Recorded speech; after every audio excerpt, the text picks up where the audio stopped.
Channel. Chapter 136 hanggang 140. 0136. Napangiti nang walang magawa si Feng Yueying, hindi tanong kung payag ba tayo o hindi. Kung mahanap tayo ng pamilya Shangguan, kapag tumanggi sila, hindi ito magiging angkop. At kapag may business deals na tayo sa kanila, may kukumpara din ang branch natin sa Jiang Province. Sa pangkalahatan ay kapaki-pakinabang ang pagpapatakbo ng maayos, kaya maraming mga kumpanya ang mas gugustuhin na malugi at makipagtulungan sa mga opisyal. Para naman sa tubo na 40 milyon sa nakalipas na 2 taon, nagbibigay lamang kami ng disenyo, pagrenta ng damit, packaging ng produkto, at iba pa. Ito ay hindi maliit na halaga, ngunit kung ito ay talagang malaki, ito ay hindi esensyal sa taunang tubo ng Splendid Group na 3 bilyon o higit pa. Ang pangunahin. Ang dahilan ay hindi na mababawi ang pera, at mas maraming kumpanya ang maaaring mag-isip tungkol dito sa hinaharap. Kung susubukan mong hanapin ang pinto, at pagkatapos ay hindi magbayad ng utang, gagawa ka ng isang masamang simula, kaya kung maaari mong habulin ito, subukang habulin ito hanggat maaari. Tumango si Ye Fan, totoo rin ito. Nang dumating ang pamilyang Shangguan sa pintuan, kinailangan ng Splendid Group na magbigay ng kaunting mukha, kung hindi, hindi ba ito magdudulot ng gulo para sa sarili nito kung mapuko nito ang nangungunang 5 pamilya sa ilalim ng lupa. Bukod dito, paano mo maibibigay ang panghuling pagbabayad ng basta-basta sa negosyo? Kung ito ay kakalat, ang Jinxiu Group ay natural na tatawanan at minamaliit. Twice before, hiniling ko ang mga tao sa ibaba na mangolekta ng utang, ngunit hindi ko man lang nakita ang pamilya Shangguan, at naloko ako ng mga sumusunod, kaya sa pagkakataong ito ay pumunta ako doon ng personal. Ang pamilyang Shangguan ay tila nakikita na ako ay isang mataas na antas na executive ng Jinxiu Group, espesyal na inayos kong magkita sa kanilang Feiyun Mansion, kung saan tiyak na makakatagpo ako ng mga tao mula sa pamilya Shangguan, umaasa lang ako na magkaroon ng magandang resulta, malungkot na sabi ni Feng Yueying. Hindi masyadong naiintindihan ni Ye Fan ang mga partikular na operasyon ng negosyo, kaya nakinig na lang siya dito. Pagkababa ng dalawa, sumakay sila sa isang pulang Porsche Macan na pagmamay-ari ni Feng Yueying. Ang nakaraang Audi ay nawasak sa isang aksidente sa kotse, at ang babae ay talagang pinalitan ito ng isang bagong kotse. Yingying, kailan mo binili ang kotse? Inisip ni Ye Fan na gagamitin ng babae ang kotse ng kumpanya. Gayunpaman, umiling si Feng Yueying at sinabing, hindi ko ito binili, ibinigay ito sa akin ni Pangulong Su. Ang sabi niya ay bibigyan niya ako ng gantimpala para sa negosasyong gawain sa weak technology noong nakaraan. Laging iginigiit ni Pangulong Su, at hindi madali para sa akin na tumanggi. Nagulat si Ye Fan. Tila nagbigay ng malaking kahalagahan si Su Qingzhou kay Feng Yueying. Ito ay malinaw na dahilan upang bigyan si Feng Yueying ng ilang mga gantimpala. Kunin mo na lang, kailangan mo talaga ng kotse, nakangiting sabi ni Ye Fan. Bueno, si Mr. Su ay talagang mabait sa akin, kaya hindi ko siya masisisi, sabi ni Feng Yueying na may mga komplikadong mata. Nang marinig ito, palaging nararamdaman ni Ye Fan na may mali, ngunit hindi niya ito naintindihan ng ilang sandali. Natural, binuksan ni Ye Fan ang kotse. Mukhang hindi nakatulog ng maayos si Feng Yueying, kaya maaari pa siyang magpahinga ng kaunti sa kotse. Pagkatapos ng 2 oras na biyahe, mahimbing na natutulog si Feng Yueying sa kotse, at hindi napigilan ni Ye Fan na istorbohin siya. Plano niyang maghintay hanggang matapos ang trabaho ngayon, at pagkatapos ay kausapin si Feng Yueying tungkol sa kanyang kasal, kung hindi ay tiyak na maabala nito ang plano sa trabaho ng babae. Hindi nagtagal pagkatapos pumasok sa hangganan ng Jiang Province, nakarating ako sa isang magandang paanan ng bundok. Sa gate ng villa na puno ng pulang dahon ng maple, mayroong 4 na gintong karakter na Feiyun Mansion na nakasulat. Isa itong dining at entertainment place para sa pamilya Shangguan, at kadalasan ay tumatanggap lang ng ilang VIP. Pagkatapos may parada ang sasakyan, bumaba sina Ye Fan at Feng Yueying sa kotse. Inayos na rin ni Feng Yueying ang kanyang makeup at tila nabawi ang lakas. Ang kanyang magandang mukha ay puno ng kumpiyansa, at muli siyang may ugali ng isang may kakayahang malakas na babae. Pagkababa ng sasakyan, pumunta ang dalawa sa European-style door ng mansion. Agad namang hamarang ang 2 nakaitim na gwardya sa pintuan. May appointment ka ba? Kumunot ang noo ni Feng Yueying at kinuha ang kanyang work permit, kami ay mula sa Jinxiu Group, na pagkasunduan naming makipagkita kay Mr. Shangguanling ngayon. Magandang grupo. Nagkatinginan ng guard bago sinabing, sandali lang, kailangan nating mag-report. Sa ganitong paraan, 5 minuto silang naghintay sa pinto. Sa wakas, isang waitress na naka-cheongsam ang pumunta sa pinto at nakangiting nagsabi, si Minister Feng ng Jinxiu Group, mangyaring sumama sa akin. Pumasok sina Ye Fan at Feng Yueying sa mansyon, sumunod sa waitress, at naglakad sa mahabang koridor. Sa koridor, mayroong lahat ng uri ng mga sikat na painting, sculpture, at porselana sa loob at labas ng bansa, at mayroong isang marangyang kapaligiran. Maganda rin ang pananamit ng mga lalaki at babae na dumaan, at marami sa kanila ang malakas na kapaligiran ng mga ilog at lawa. Si Feng Yueying, isang old na may mabilog na figure at magandang mukha, ay naglalakad sa isang lugar na parang may pumasok na tupa sa isang grupo ng mga lobo. Paminsan-minsan, may mga lalaking titingin sa kanya ng may agresibong mga mata. Napansin ni Yefan ang nerbiyos na ekspresyon sa mukha ng babae, at hindi siya nagsalita. Iniunat niya ang malaking kamay at hinawakan ang katkan ng babae. Bahagyang nanginig ang maselang katawan ni Feng Yueying, at tumingin siya sa kalmadong lalaki sa tabi niya, mainit ang kanyang puso. Ngunit may bakas ng kalungkutan sa kanyang mga mata. Pagkatapos maglakad ng 7 o 8 minuto, nakarating ako sa isang guest room na may halos lahat ng uri ng muebles, kahit isang kama para matulog. Kayong dalawa, mangyaring maghintay saglit sa silid na ito sa pagtanggap, may mga bagay na inaasikaso ang ating panganay na young master, at pupunta kami upang makita kayong dalawa pagkatapos namin, nakangiting sabi ng waitress, pagkatapos ay tumalikod at umalis. Tiningnan ni Yefan ang silid na pinalamutian ng maganda at sinabi, ang mansyon ng pamilyang Shangguan na ito ay parang isang palasyo, hindi nakakagulat na ito ang nangungunang 5 pamilya sa ilalim ng lupa sa Xia Kingdom. Sa mahigit 100 taon ng kasaysayan, pagkatapos ng napakaraming beses ng mga pagtaas at pagbaba, tiyak na hindi sinasadya na maaari pa rin itong tumayo hanggang ngayon, sabi ni Feng Yueying na may kaba, sa palagay ko ay hindi tama ang mga bagay, kailangan nating mag-ingat kapag naghihintay tayo. Nagtaka si Yefan, ano ang mali? Bumantong hininga si Feng Yueying, maaaring wala kang gaanong karanasan, ngunit madalas akong may pananagutan sa ilang mga back-end na pagbabayad, at nakatagpo ako ng maraming sitwasyon. Hindi man lang ipinaalam ng pamilyang Shangguan ang mga gwardya, ibig sabihin ay wala sila. Bigyang pansin kami, si Shangguan Ling ay hindi nagbibigay ng tiyak na oras ng pagpupulong, ibig sabihin ay maaaring gusto niyang iantala ang oras. Hindi napigilan ni Yefan na sabihin, Ying, karaniwan kang hanggal sa pribado, ngunit talagang matalino ka sa trabaho. Namula si Feng Yueying at galit na nagreklamo, saan ako kadalasang tulala at nagsasalita ng walang kaparirikan. Tiningnan ni Yefan ang bahagyang nakapout na mapupulang labi ng babae at ang kanyang namumula na mukha, sa pag-aakalang walang mga tagalabas sa silid, kaya hindi na niya nakayanan, at umakyat at yamakap sa balingkinitang baywang ng babae. Oo, anong ginagawa mo? Lumambot ang katawan ni Feng Yueying, at direktang niyakap ito ni Yefan sa isang floppy sa tabi niya. Tumalikod si Yefan at idiniin ang babae sa ilalim niya. Nagtama ang kanyang mga mata, inabot ni Yefan at mahinang hinaplos ang pisngi ng babae, pagkatapos ay ibinaba ang kanyang ulo at gusto siyang halikan. Ngunit si Feng Yueying ay nagmamadaling hinaranggan ang bibig ni Yefan gamit ang kanyang kamay, na may kumikinang nakislap sa kanyang mga mata, nakatingin sa lalaki ng may awa.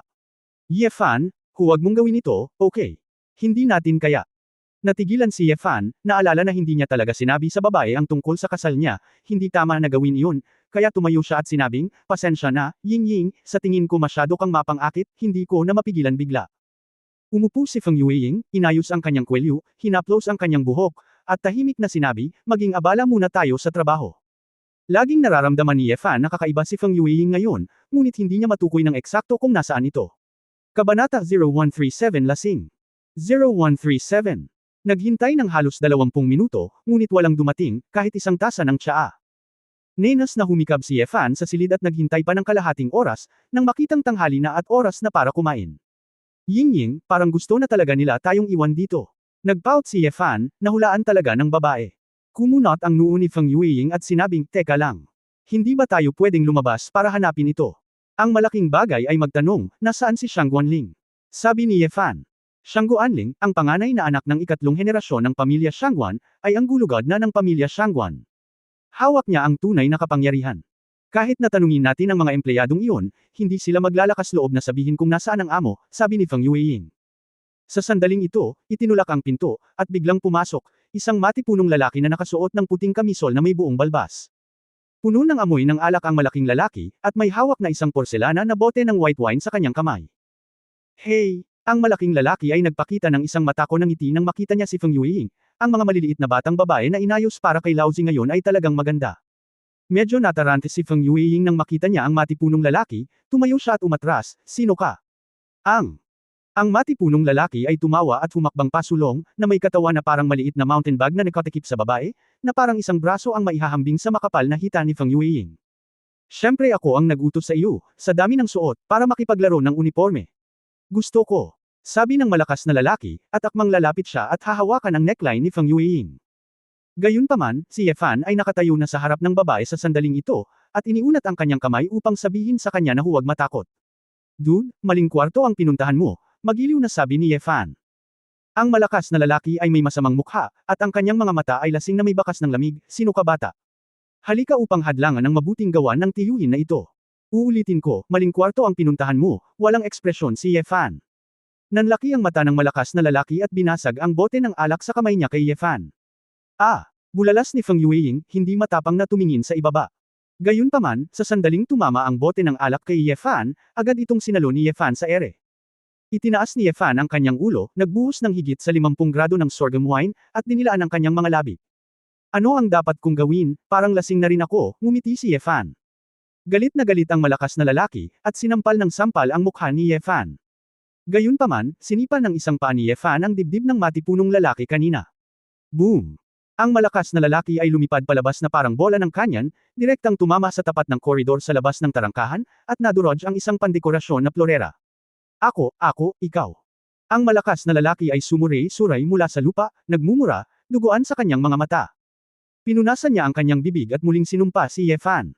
Isang kamao ang tumama sa noo ni Ye Fan. Ang tunog ng hangin na humahagupit sa hangin ay naririnig lamang ng malakas na hangin mula sa kamao. Ngunit nakatayo si Ye Fan sa kinatatayuan, panibagong sipa, o tinamaan ang dibdib ng malaking lalaki. Paft! Sa pagkakataong ito, ang malaking tao ay direktang nagluwa ng ambon ng dugo, at bumagsak sa lupa matapos itong tumalbog. Si Feng Yueying, na nasa likuran, ay hindi nakita kung ano ang nangyayari, sinipa na ni Ye Fan ang kakaibang malakas na lalaki na ito hanggang sa punto ng pagsusuka ng dugo. Naglakad si Ye Fan sa harap ng malakas na lalaking ito, tinapakan ang kanyang tiyan, nagsindi ng sigarilyo ng dahan-dahan, at nagtanong, nasaan si Shang Guanling? You are courting death. Ang malakas na lalaki ay marahas na nagsabi, ako ay isang bisita dito, ang lakas ng loob mong saktan ako. Walang sabi-sabi, natapakan ni Ye Fan ang dibdib ng lalaki, at ilang tadyang ang biglang nabali. Sigaw ng malakas na lalaki.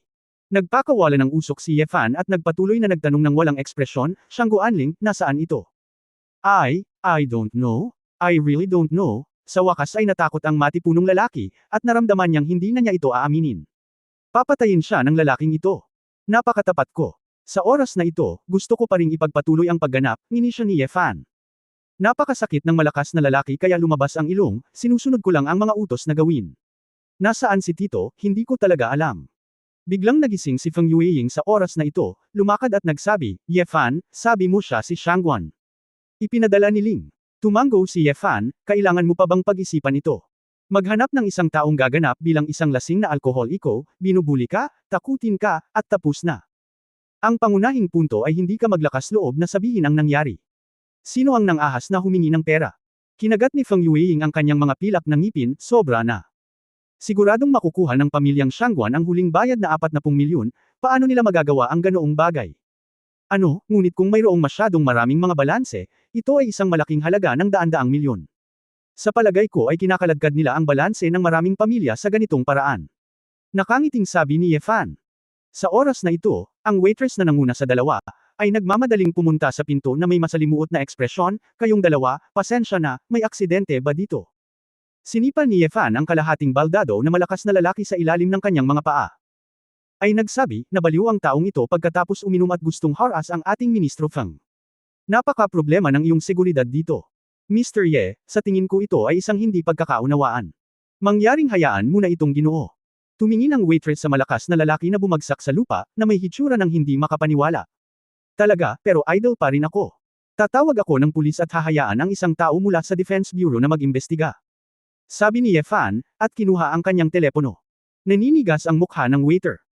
Kahit na ang pamilya Shangguan ay hindi masyadong natatakot sa mga tao mula sa Defense Bureau, ngunit ang ganitong uri ng bagay ay may malaking epekto, at ang kanilang mga tagapaglingkod ay tiyak na hindi makakain at makakalakad. Kinailangan niyang magmadaling sabihin, pasensya na talaga, sandali lang, makikipag-ugnayan ako sa boss para makita kung libre ang panganay na young master. Maya-maya, tumakbo palabas ang waitress, na para bang makikipag-ugnayan sa kinauukulan sa itaas. Sinamantala ni Ye Fan ang maliit na pagsisikap na ito, tinanong ni Ye Fan si Feng Yueying, nakaranas ka na ba ng ganyan dati? Umiling si Feng Yueying at sinabing blanko, huwag na, ito ay masyadong mapangahas, hindi ko inaasahan na gagawin ito ng pamilya Shangguan. Napakasama. Bamulong si Ye Fan na may pag-aalala sa kanyang mukha, sa palagay ko rin. Ang bagay na ito ay medyo kakaiba. Para sa kapakanan ng 40 milyon, makatuwiran na ang pamilya Shangguan ay hindi magiging kakaiba. May ibang layunin ba ang pamilya Shangguan? Nangangamba si Feng Yueying.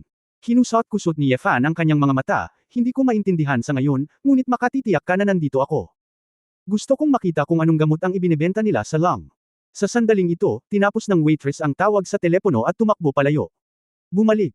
Kayong dalawa, nasa underground casino ang pinakamatandang young master, please come with me, sabi ng waitress na may misteryosong ngiti. Medyo nag-alala si Feng Yueying, ngunit sinabi ni Ye Fan na may maluwag na ekspresyon, okay, para lang makita kung paano sila nagsasaya. Sinundan ng dalawa ang waitress sa isang puting gusali sa likod bahay. Pagkapasok, may 3 elevator. Mula sa isa sa mga elevator, bumaba hanggang sa 2 underground floor. Pagbukas pa lang ng pinto ng elevator ay isang napakalakas na tunog ang narinig na pumapasok sa eardrums nilang dalawa. Kabanata 0138 ang Coliseum. 0138. Ito ay isang malaking underground fighting arena na may singsing na higit sa 1 metro ang taas sa gitna, na higit sa 60 metro kwadrado ang laki. Ang arena ay napapaligiran ng matataas na upuan, puno ng mga lalaki, babae at bata sa lahat ng edad, at malalaman nila kung sila ay mayaman o mahal. Kaya lang karamihan sa kanila ay nakamaskara, parang takot na makilala at magpakita sa mga ganitong okasyon. Bagamat ito ay nasa ilalim ng lupa, sa mataas na simboryo, kakaibang nagbibigay liwanag sa buong espasyo ang mga puting searchlight at magagandang spotlight. Ito ang Coliseum. Ang pinakamatandang young master ay nasa VIP stand sa itaas nito. 2 tao lang ang kaya kong ipadala dito. Matapos ngumiti ng walang pakialam ang waiter ay tumalikod na ito at umalis. Tumangala sina Ye Fan at Feng Yueying at nakitang may mga matataas na lugar sa lahat ng panig ng singsing, na may mga mesa, upuan, sofa, at iba pa. Isang lalaki na may hatang ulo at mukha na may kaunting pagbabago, nakasuot ng maluwag na puting kamiseta at isang Vacheron Constantin na relo, ay nakikipag-inuman kasama ang ilang lalaki at babae at nanunood ng isang pagtatanghal doon. Ang kanyang 2 kalamnan sa dibdib ay napaka-develop, at siya ay tila nasa mabuting kalusugan sa mga ordinaryong oras. Ang kanyang 2 balingkinitang kilay ay nagpapakita ng masamang alindog ng isang medyo may edad na lalaki. Habang naglalakad ang dalawa, nakarinig sila ng ingay mula sa arena. Patayin siya! Patayin siya! Lakas! Oo! Ayan! Sa aking tainga, ang nakakabaliw na hiyawan, dagandong, at hiyawan ng mga babae ay patuloy na naririnig mula sa madla. Sa singsing, isang kalbong lalaki, na puno ng dugo at pawis, ay gumagamit ng isang matipunong braso upang i-clamp ang leeg ng isa pang lalaki na may galos sa kanyang mukha. Lumaban ng gusto ang lalaking may peklat, ngunit napakalakas ng kalbo na ulo kaya pilit niyang pinitik iyon at matigas ang braso niya. Ang leeg ng may peklat na lalaki ay direktang napilipit, at nawala ang kanyang sigla sa lugar. Oh, good job! Manalo, manalo! Isang grupo ng mga manunood ang nagsimulang maghagis ng mga tambak na pera, at maging ang ilang mga gold bar, papunta sa ring na parang baliw. Nang makita ang eksenang ito, labis na natakot si Feng Yueying kaya nagtago siya sa mga bisig ni Ye Fan at hindi nang ahas na tingnan ito muli. Ye Fan, bumalik tayo. Takot na takot ako. Nakakatakot dito. Inabot ni Ye Fan at tinapik ang likod ng babae, huwag kang matakot, bumalik ka ngayon, hindi mo ba susundin ang paraan ni Xiang Guanling? Gusto lang niya tayong takutin. Ngunit, pakiramdam ni Feng Yueying ay wala sa kontrol ang kanyang puso. Dahil sa underground space, madugong away, malalakas na boses, at nakakasakit na entertainment, imposibleng tanggapin ito ng isang ordinaryong manggagawa sa opisina. Sanay na si Ye Fan sa mga ganitong okasyon, at sinabing, ito ang underground black boxing market. Maraming mayayamang tao ang naghahanap ng excitement, at gusto nilang pumunta dito para gumastos ng maraming pera, magsugal, at manood ng pinaka-primitive at marahas na mga pagtatanghal. Kailangan mo lamang ituring ang lugar na ito bilang isang espesyal na lugar. Relax ka lang at alagaan mo ang sarili mong mga gawain. Ngunit, ito ay masyadong malupit. Feng Yueying ay hindi pa rin naglakas loob na tumingin muli. Kailangan mo lang sundin ang orihinal na plano at huwag masyadong pakialaman ng ibang bagay, sabi ni Ye Fan. Nang makita ang pagtitiwala sa mga mata ng lalaki, si Feng Yueying ay nag-alinlangan sandali, at pagkatapos ay kumalma siya at tumango. Nang dumating ang dalawa sa kinatatayuan, tila sila lang ang natuklasan ni Xiang Guanling. Tumawa siya at sinabing, ikinagagalak kung makilala ka. Kayong dalawa ang mga VIP ng Jinxiu Group. Pasensya na talaga, sobrang busy ako ngayon, kaya wala akong oras para i-entertain kayong dalawa. Napakaputla pa rin ang mukha ni Feng Yueying, at bahagya siyang ngumiti, Mr. Xiangwan, nandito kami para pag-usapan ang huling pagbabayad, natatakot akong hindi angkop ang lugar na ito. Hoy, bakit hindi nararapat? Ito ang lugar kung saan ako tumatanggap ng mga VIP. Gustong pumasok ng mga ordinaryong tao, at ang entrance fee ay 100,000 yuan. Dahil dumating na ang lahat, paanong hindi mo ako hahayaang ipakita ang pagkakaibigan ng may-ari? Sabi ni Xiang Guanling, binati ang isang waitress na kakaunti ang damit sa tabi niya, at sinabing, pagsilbihan kayong dalawa. Mabilis na nagsali ng 2 baso ng whiskey ang waitress para sa kanilang dalawa, at naglagay ng ice cube sa amber na alak. Ang kulay ay kaakit-akit. Tara, gawin muna natin. Itinaas ni Shang Guanling ang kanyang baso, ngumiti ng masama, at pagkatapos ay ininom ito. Maingat na tumanggi si Feng Yueying, paumanhin, kailangan kong magmaneho mamaya. Miss Feng, hindi mo ba ako binibigyan ng mukha? Si Shang Guanling ay mukhang hindi masaya. Kinuha ni Ye Fan ang alak sa kamay ng babae at sinabing, ang 25 taong gulang na si Mikalan ay nangangailangan ng ilang libong bote. Iinom ako ng napakasarap na alak para sa kanya. Okay, cool, Assistant Ye is well, mukhang maraming pananaliksik sa whiskey, sabi ni Shang Guanling. Okay lang, ayaw ni Ye Fan na ma-overwhelm ang bisita. Pagkatapos ng lahat, si Feng Yueying ang gustong magsalita tungkol sa trabaho ngayon. Inilabas ni Feng Yueying ang stack ng mga dokumento sa briefcase at sinabing, Mr. Shangguan, pwede ba tayong lumipat sa mas tahimik na lugar para makarating tayo sa punto? Tumingin si Shang Guanling sa babae ng ilang beses, at isang mapaglarong ngiti ang lumitaw sa kanyang mukha. Napakawalang tiyaga. Nakitang hindi komportable si Feng Yueying, Mr. Shangguan, sa totoo lang, may meeting akong dadaluhan sa hapon, bakit hindi muna natin pag-usapan ang ilang issue tungkol sa balanse? Ang kumpanya natin. Miss Fang, direktang pinutol ni Shang Guanling ang mga salita ng babae, at nagtanong pabalik, mayroon ka bang anumang bahagi sa Jinxiu Group? Umiling si Feng Yueying, ngumiti at sinabing, matagal na akong wala sa kumpanya, at medyo late na ako, bakit? May mga shares. Dahil wala kang anumang bahagi, gaano karaming tulong ang makukuha mo kahit na maibalik mo ang balanse? Ang kumpanya ay hindi sa iyo. Hindi yun ang kaso, paliwanag ni Feng Yueying, ito ang aking trabaho, at dapat kong seryosohin ito. Bakit ka nagtatrabaho? Hindi ba para kumita lang? Sa sandaling itinaas ni Shang Guanling ang kanyang kamay, isang waiter sa tabi niya ang nag-abot sa kanya ng checkbook. Inalog ni Shang Guanling ang libro ng tseke at sinabing, maaari kitang bigyan ng 2 milyong cash na tseke ng direkta. Para sa balanse ng pagbabayad, isasampa ang kaso, at matatapos na ang wakas. Wala na itong kinalaman sa iyo. Seryosong sinabi ni Feng Yueying, Mr. Shangguan, gusto mo ba akong suhulan? Ngumiti si Shang Guanling Xi, to be exact, gusto kitang bilhan. Bilhin mo ako. Namula si Feng Yueying at ikinuyom ang kanyang pink na kamao sa galit. Nabalitaan ko na ang sales director ng Jinxiu Group ay isang napakagandang kagandahan, at talagang umaayon ito sa reputasyon nito. Gusto ko ang iyong hitsura at figure, 2 milyon, at bibilhin kita sa loob ng 1 buwan. Mahinahong sinabi ni Shang Guanling, mas maraming pera ito kaysa sa trabaho mo. Magpahinga ka lang. Nanlamig ang mga mata ni Feng Yueying. Bagamat hindi siya sikat na babae, siya ang may pinakamababang dignidad. Likas na magagalit ang pagiging mababa ang tingin sa kanya. Tumayo si Feng Yueying at same time na sinabi, Mr. Shangguan, kung gagawin mo ulit ito, ay demanda kita para sa sexual harassment. Haha. Ito ang pinaka-nakakatawang biro na narinig ko ngayong taon. Ako. Matagal na akong hindi nakakakilala ng ganyan kawalang muwang na babae. Ngayon, paano ka naging pinuno ng mga benta? Haha, si Shang Guanling ay nalulula sa tuwa, at ang mga katulong sa tabi niya ay tumawa rin.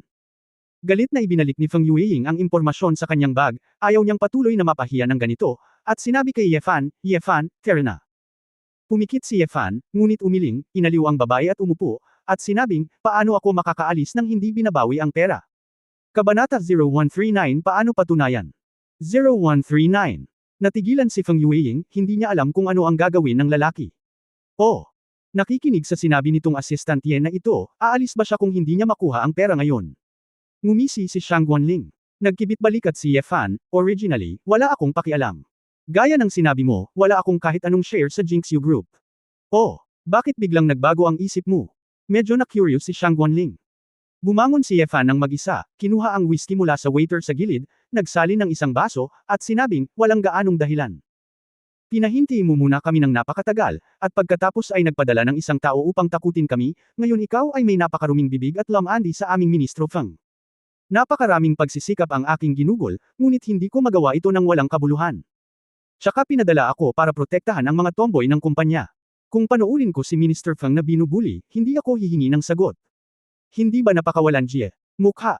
Ang mga mata ni Shang Guanling ay kumikislap, alam mo, kung minsan ang mukha ng isang lalaki, tulad ng pag-uusisa ng pusa, ay magpapakamatay.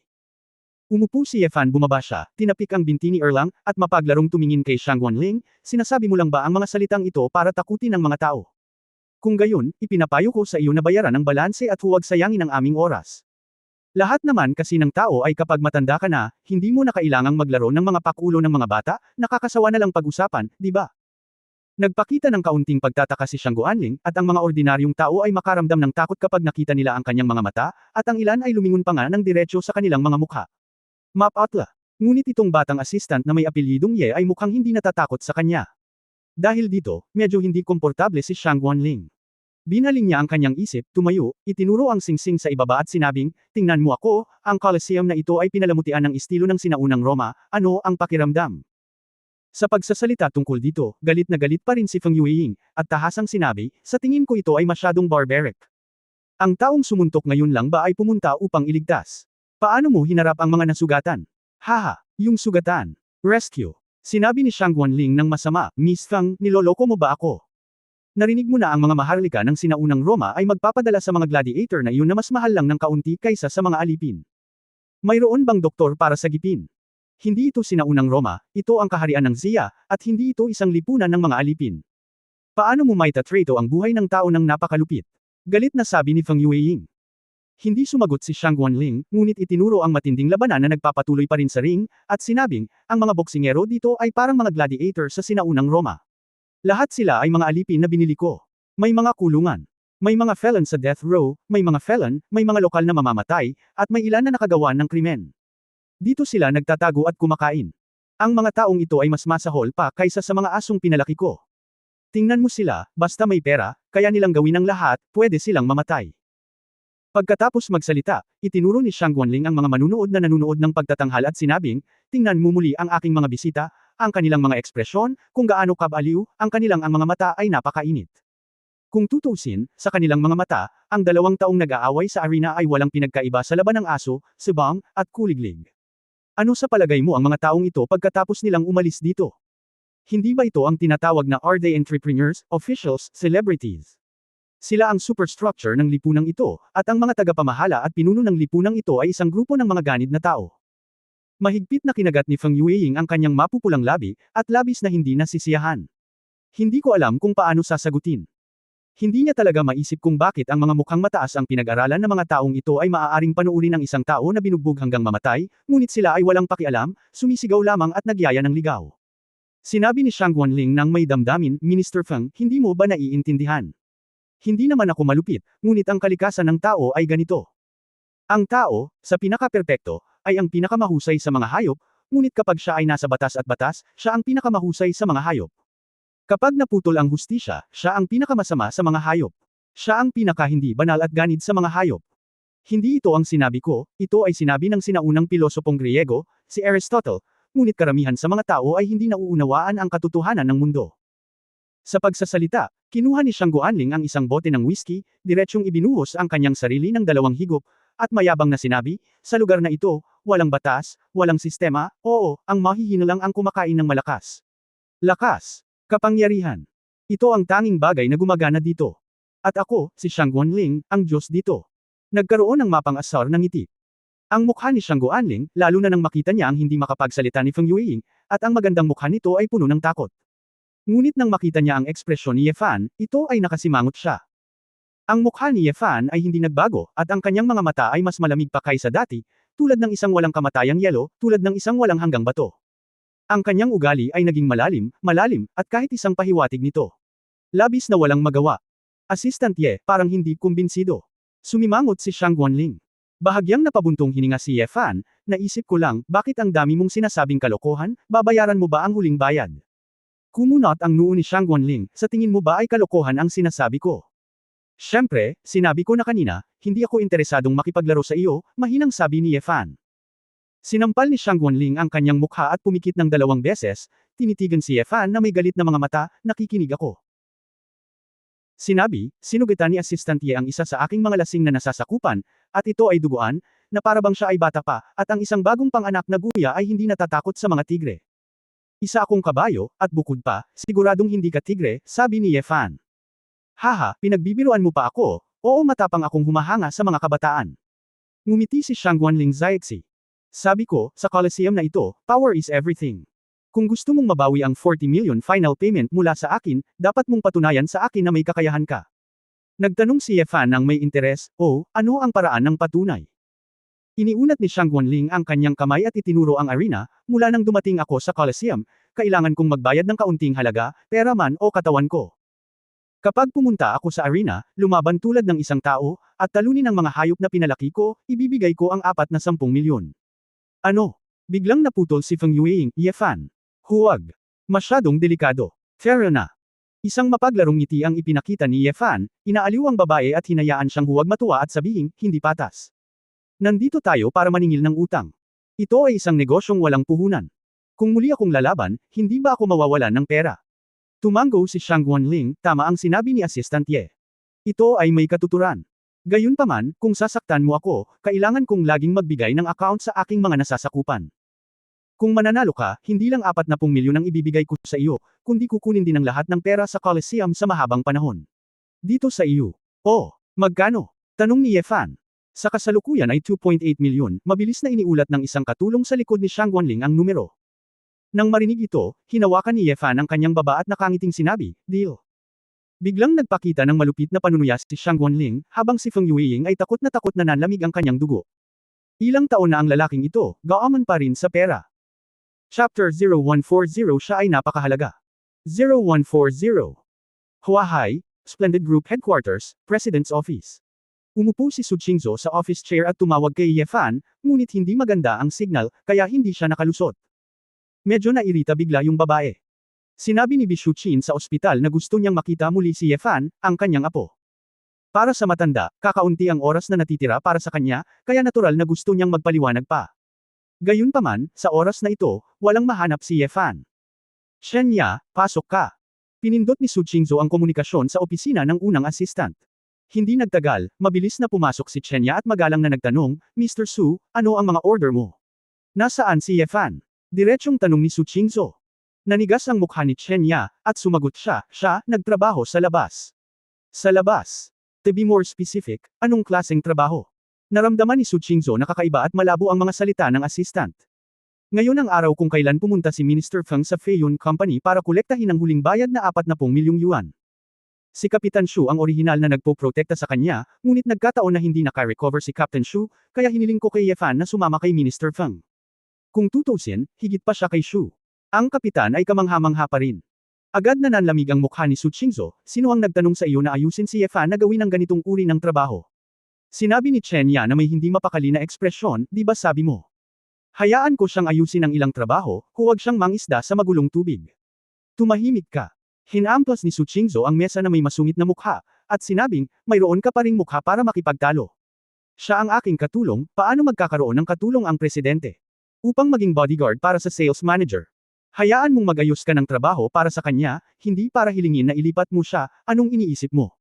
Gawin. Sa tingin mo bulag talaga ako. Kahit na naiinggit ka sa ilang aspeto ng kanyang talento, hindi mo dapat ipakita ang iyong mga pag-iisip ng napakababa. 3 taon mo na akong kasama, wala ka man lang bang ganitong pag-iisip?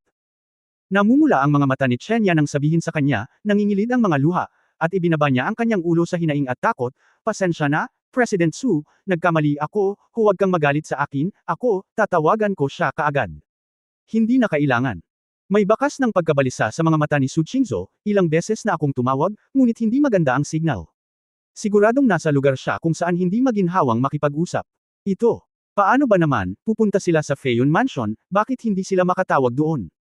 Bulong ni Shenya. Narinig ni Su Qingzhou ang mga salitang, Feiyun Mansion, ngunit ang kanyang ekspresyon ay mabagsik, sabi mo. Nag-ayos ang pamilya Shangguan na magkita sa Feiyun Pavilion Public Relations. Oo, ito na ang huling gawain. Kung hindi natin ito maibabalik, ang ating legal na departamento ay magsisimulang magyusig, kaya maaaring gusto rin ng pamilyang Shangguan na makipag-ayos ng mas seryoso, Shenya daw. Kalokohan. Nasaan ang Feiyun Mansion, hindi mo alam. Tanong ni Su Qingzhou. Kinagat ni Shenya ang ibabang labi at nanatiling tahimik. Siyempre alam niya, at ito ay dahil alam niya na siya ang may kaayusan. Sa Feiyun Mansion, maraming malilim na negosyo, lahat ng uri ng toro, multo at ahas. Gusto talaga nila kung gusto mong ibalik ang pera, bakit mo ito pipiliin? Ang pamilya Shangguan ay kilalang kilala sa hindi pagbabayad ng kanilang mga utang, at ang pera ay orihinal na nilayon upang mabayaran sa pamamagitan ng isang demanda. Si Ministro Feng ay may mayaman na karanasan at outrisk kung sakaling magkaroon ng problema. Pero hayaan mo si Ye Fan, wala siyang naiintindihan at gustong gumawa ng sarili niyang desisyon, kung may anumang salungatan sa pamilya Shangguan, alam mo ba kung gaano ito kaseryoso? Si Su Qingzhou ay tumingin kay Shenya nang may pagkabigo at sinabi, malinaw na gusto mong samahan ka ni Ye Fan ng kusa, sabik ka bang gumawa ng gulo si Ye Fan sa bahay ni Shangguan? Naikuyong ni Shenya ang kanyang mga kamao at nanginginig, ako. Hindi talaga. Kaya isipin. President Su, maniwala ka sa akin. Si Su Qingzhou ay wala sa mood na harapin ang assistant na ito na sumusunod sa loob ng 3 taon, at bamantong hininga, lumabas ka, mas mabuting ipagdasal mo na maging okay sina Minister Feng at Ye Fan, kung hindi. Maaari kang magsumite ng iyong pagbibitiw. Biglang nagtaas ng ulo si Chenya, namutla ang mukha, at hindi makapaniwalang tumingin sa amo. President Su. Na Ye Fan, ganoon ba talaga iyon kahalaga? Tinitigan siya ni Su Qingzhou, at sinabi ang bawat salita, oo, napakahalaga niya. Nang inig si Chenya na may malungkot na mukha. Nakayuko, tahimik siyang tumalikod at lumabas ng opisina.